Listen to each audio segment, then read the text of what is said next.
চকলেটের ব্যাপারটা এইখানে?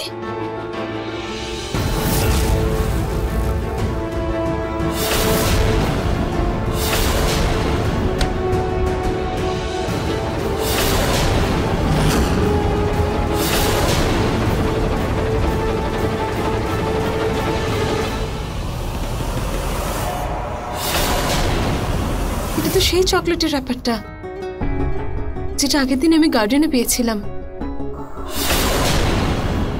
এই চকলেটটি কি আরশি খায় নাকি? কিন্তু আরশি তো বাড়িতে ছিলই না, তাহলে কে খায় এই চকলেট? রুহি, তোমার পোশাক ছোট মা পরিষ্কার করে পাঠিয়েছে। আর হ্যাঁ, আজ থেকে তোমার নিচে ওই ঘরে শোয়ার প্রয়োজন নেই, তুমি তোমার ঘরেই শো। থ্যাংক ইউ নাহার বাবু। এই নাও, ব্যাগটা নাও।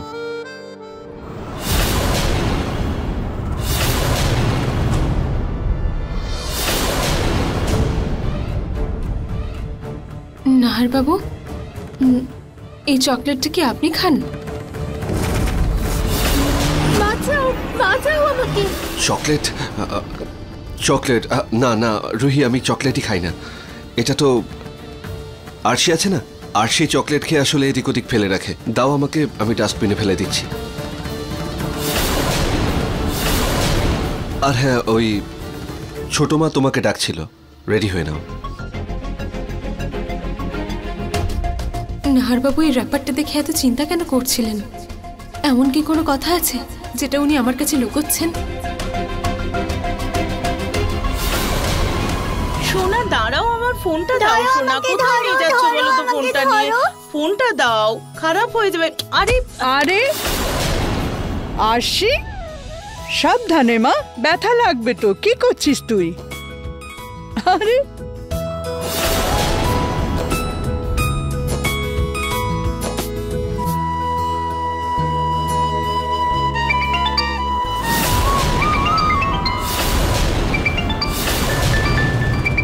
নন্দিনীর ফোন। বৌমার উপর অত্যাচার করা চলবে না, চলবে না, চলবে না। সুমিত্রা দেবী,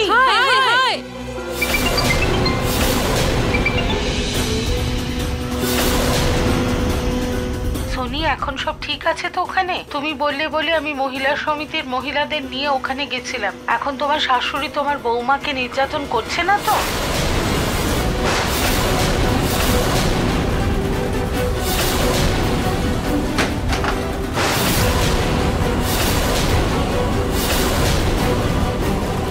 ও তুমি তাহলে যে মহিলা সমিতিকে ফোন করে ডেকে পাঠিয়েছে? বাহ, তোমরা দুজন শাশুড়ি বউ এক হয়ে হিরো হয়ে গেছো, আর সবার সামনে আমাকে ভিলেন বানিয়ে দিলে। না মা, মা, আমি তোমার একটা কথাও শুনবো না। এতদিন আমি শুনে এসেছি যে সৎ মা সৎ সন্তানের সাথে খারাপ ব্যবহার করে, আর আজ আমি দেখেও নিলাম। তুমি সেই জন্য এরকম বউ এনেছো না, যাতে তুমি ওকে দাবিয়ে রাখো? কোনো ব্যাপার নয়। এমনিতেও সুন্দর বউরা তো পেছন দিক থেকে ছুরি মারে, যেমন আমার বউ আমাকে মেরেছে। মা দেখুন, আমি যা কিছু করেছি এই জন্য করেছি যাতে আমাদের জেলে যেতে না হয়। গোয়েঙ্কাদের নাম, গোয়েঙ্কাদের পরিবারের সম্মান তোমার থেকে আমি বেশি জানি, সেই জন্যই আমি রুহিকে বাড়িতে রাখতে চাইছি না। ঠিক আছে, তোমার যা করার তুমি করে নিয়েছো, এখন আমি সেটাই করব যেটা আমার করা উচিত।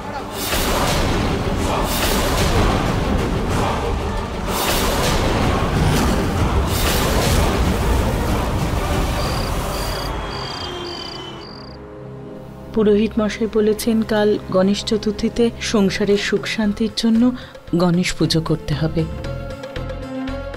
আর আমি এটা পাড়ার সব বাড়িতেই দিয়ে দিয়েছি। কাল আমাদের বাড়িতে গণেশ পুজো হবে। ছোট মা, যদি তুমি এই ব্যাপারে কথা বলতে চাও তাহলে আমি নট ইন্টারেস্টেড। আমি আসছি। বৌমা, এখন তুমি এই কথা বলো না যে রুহি এখন এই পুজোতে যোগদান করবে।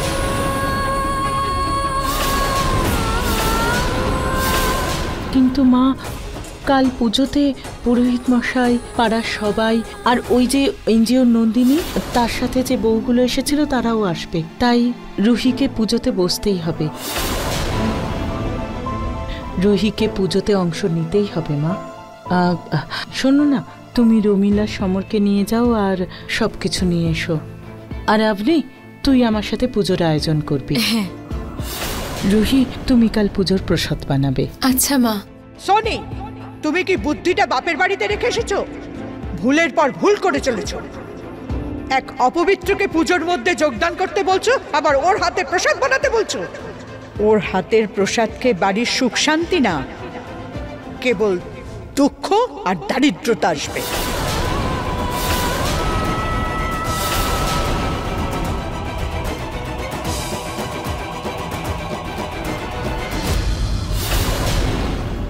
ক্ষমা করবেন ঠাকুমা, আমার রক্ত আমার অজানা আর আমার জাতও। কিন্তু আমি এইটুকু নিশ্চয়ই জানি যে ভগবান এইসব বিষয়ে পার্থক্য করেন না। আর যদি সেটা হয়েও থাকতো তাহলে শ্রীরাম কোনো শূদ্রের হাত থেকে দান গ্রহণ করতেন না।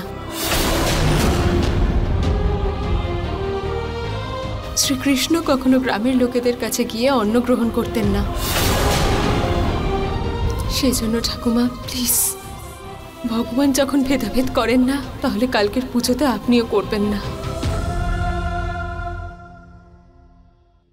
মা দেখুন, এতগুলো রান্না আপনি করতে পারবেন না। আপনি ভোগ রান্না করতে পারেন, আর আমি বাইরের কাছে এত ব্যস্ত থাকবো যে ভোগ রান্নার সময়ই পাবো না। আপনি মানুন বা না মানুন, রুহি এই বাড়ির বৌমা, ওর অধিকার আছে বাড়িতে যে অনুষ্ঠান হবে তাতে অংশ নেওয়ার। তোমার যা ইচ্ছে তাই করো, কিন্তু যদি কোনো অঘটন ঘটে আমাকে বলবে না।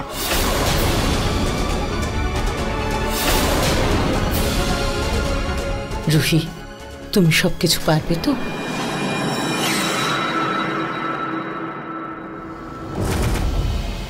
মা, কালকের প্রসাদে কোনো ভুল হবে না।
গুড মর্নিং মামি।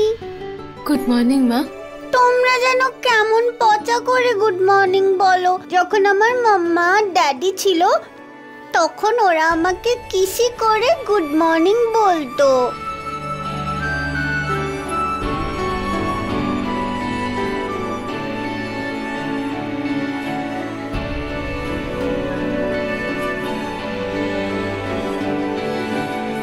ঠিক আছে, বিষয়টা যখন এমনই, তো রোজ আমরা তোমাকে একটা কিসি দিয়ে গুড মর্নিং উইশ করব,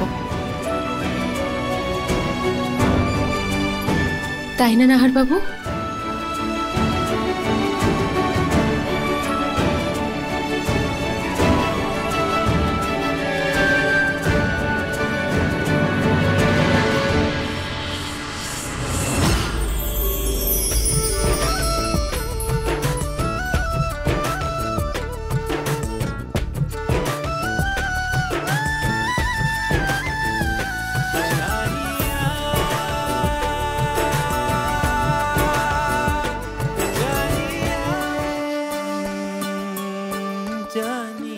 অবনি মাসি। সরি সরি সরি, আমি সবসময় এরকম ভুল সময় কেন আসি? সত্যি বলছি, এইবার আমি নক করেই ঢুকতে যাচ্ছিলাম, কিন্তু আরশি আগেই ডেকে দিল। এসো না আপনি দিদি, বলো না কি হয়েছে। আসলে বৌদি, আজকে পুজোর জন্য মা দাদার জন্য জামা কাপড় পাঠিয়েছে, ওটাই দিতে এসেছিলাম।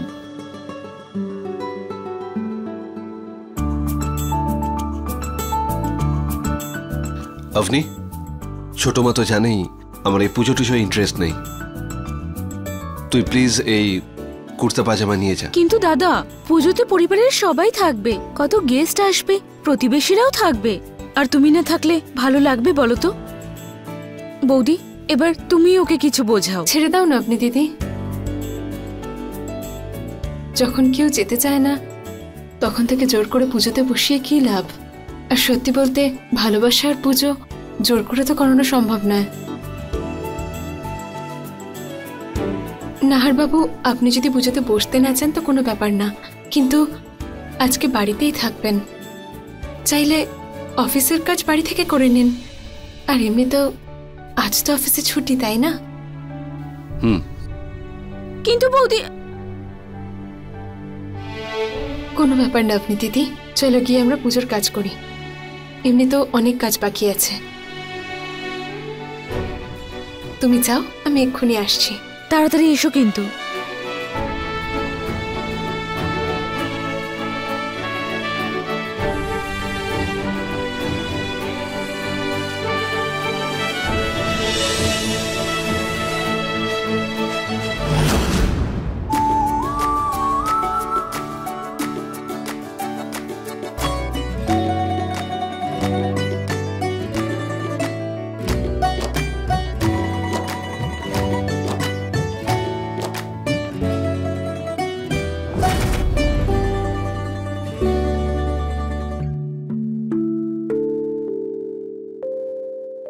মোদক তো তৈরি, এবার বাইরেটা গিয়ে একবার দেখে নি।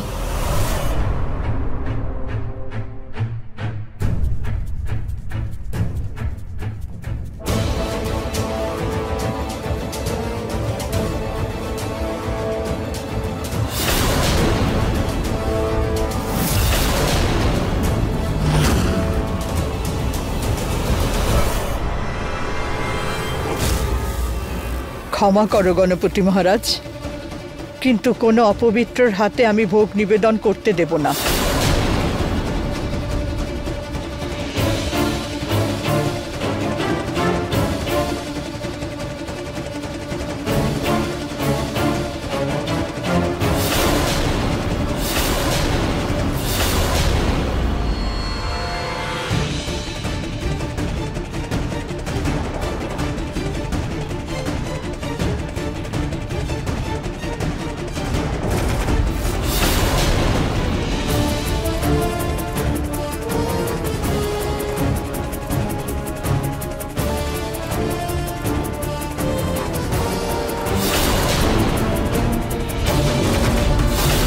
মোদকের ভেতরে ক্ষীরের বদলে আমি নেশার জিনিস দেব, কিন্তু আপনি চিন্তা করবেন না, আপনার ভোগ নিবেদনের আগেই আমি এমন তামাশা করব ওই মেয়েটা ওর নিজের যোগ্যতা বুঝতে পারবে।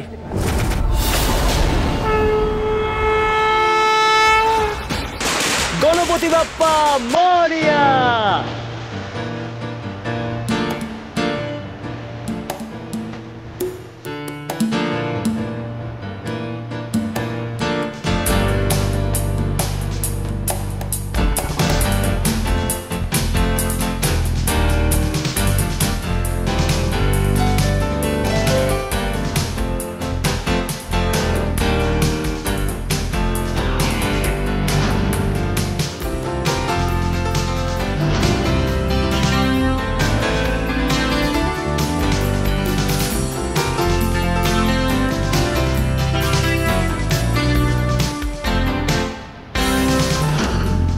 এই চিৎকার কখন শেষ হবে? এয়ারপডসই লাগিয়ে দিই।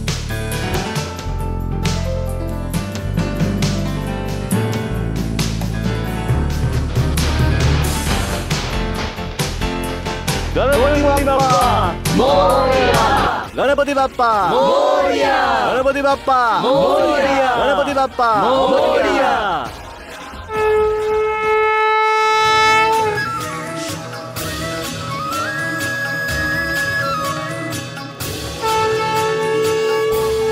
গণপতি বাপ্পা, আপনাকে স্বাগত জানাই বাড়িতে।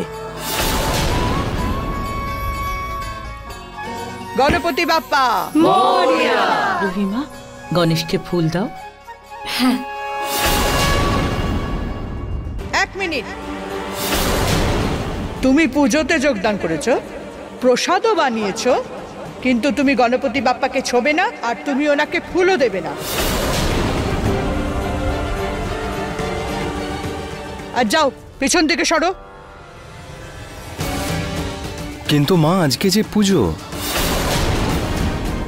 বাবা ছেড়ে দিন না, আজকে পুজোর দিন। মা অবনী, এ নাও।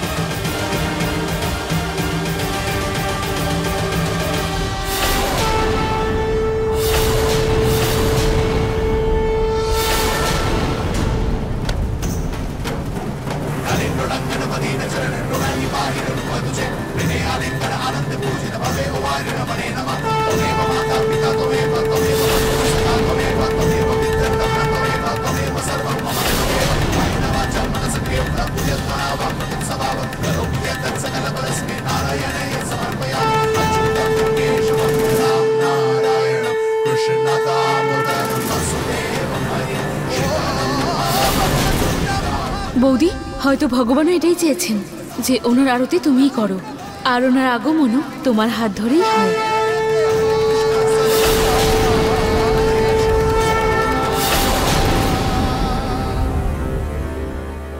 Ganapati Bappa Moria, Ganapati Bappa Moria. রতন, বাড়ির সবাই এখানে আছে, বাইরের লোকজনও সব এসেছে, আর বাড়ির বড় ছেলেই এখানে নেই। কোথায় আছে নাহার? কোনো ধারণা আছে তোমার লোকে কি বলবে? আর বৌমা, তুমি তো ধুমধাম করে বউ এনেছিলে আর বলেছিলে যে নাহারের জন্য এটাই ঠিক বউ। এরকম হয় বুঝি বাড়ির বউ, যে স্বামীকে পুজোয় নিয়ে আসার জন্য মানিয়ে আনতে পারে না? মা, আপনি নাহারকে চেনেন, ও যা জেদ করে সেটা পূরণ করেই ছাড়ে। আপনি চিন্তা করবেন না, আমি রুহিকে বলছি ওর সাথে কথা বলতে। রুহি, রুহি, রুহি আবার কোথায় গেল? খুব তো তুমি নিজের ওই বৌমার নামে মালা জপো। দেখছো তো, না ওকে দেখতে পাচ্ছি, না ওর স্বামীকে।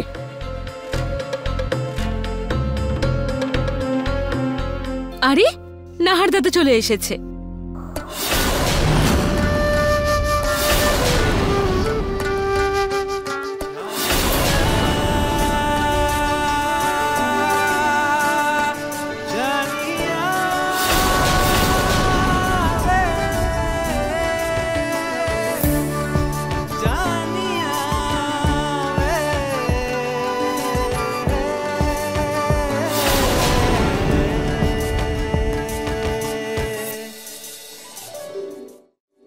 কি ব্যাপার বৌদি, মানতে হবে তোমায়। আচ্ছা, তুমি দাদাকে নিচে আসার জন্য রাজি করালে কি করে? আসলে কি বলো তো দিদি, সব থেকে বড় নাস্তিকের মধ্যেই সব থেকে বড় আস্তিক লুকিয়ে থাকে, শুধু তাকে একটু সময় দিতে হয়।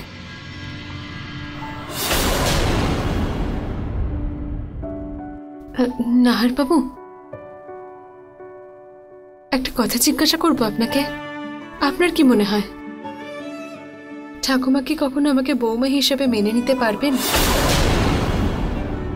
ঠাকুমা আবার কিছু বলেছে নাকি? না না, উনি কিচ্ছু বলেননি, শুধু আমার মনে হয় না যে উনি কখনো আমাকে বৌমা হিসেবে মানবেন। না রুহি, এরকম কোনো ব্যাপার নয়, একটু সময় দাও, তোমাকে আরেকটু ভালো করে চিনবে, জানবে, সব ঠিক হয়ে যাবে, তারপর তোমায় মেনে নেবে। আর আমারও সম্পূর্ণ বিশ্বাস আছে যে আপনি যখন ভগবানকে চিনবেন, ওনাকে বোঝার চেষ্টা করবেন, তখন আপনিও ওনাকে মন থেকে মেনে নেবেন। প্লিজ রুহি। নাহার বাবু, আমি আপনাকে কোনো জোর করছি না, আর এটাও বলছি না যে পরিবারের আনন্দের জন্য আপনি পুজোয় এসে সামিল হন। শুধু এটুকুই বলবো যে আজ গণেশ ঠাকুর একজন আত্মীয়র মতো এসেছেন, আর কিছুদিন আত্মীয়র মতোই থাকবেন। ভগবানের মতো না হলেও ওনার সঙ্গে আত্মীয়র মতো দেখা করতে পারেন।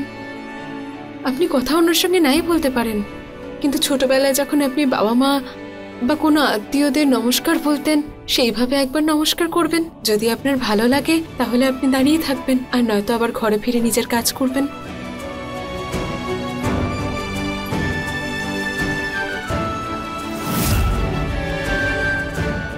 পুরোহিত মশাই, মূর্তির প্রাণ প্রতিষ্ঠা করে পুজো শুরু করুন। ওং অপবিত্র পবিত্র বাং সর্বাবস্থাং গতোপি বাহ যৎসরিত পুণ্ডরিকাক্ষং শাবচ্ছ পন্তরৌ শুচি।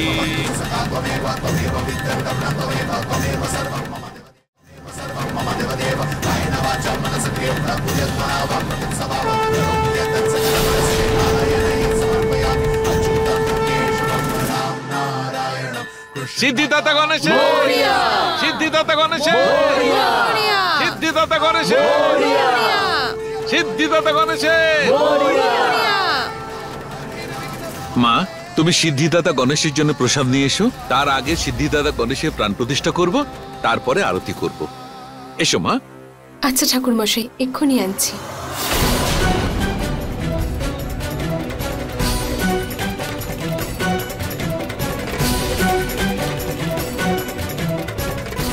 আসল মজা তো এখন হবে, আর তারপর রুহি এই বাড়ি থেকে চিরতরে বিদায় হয়ে যাবে।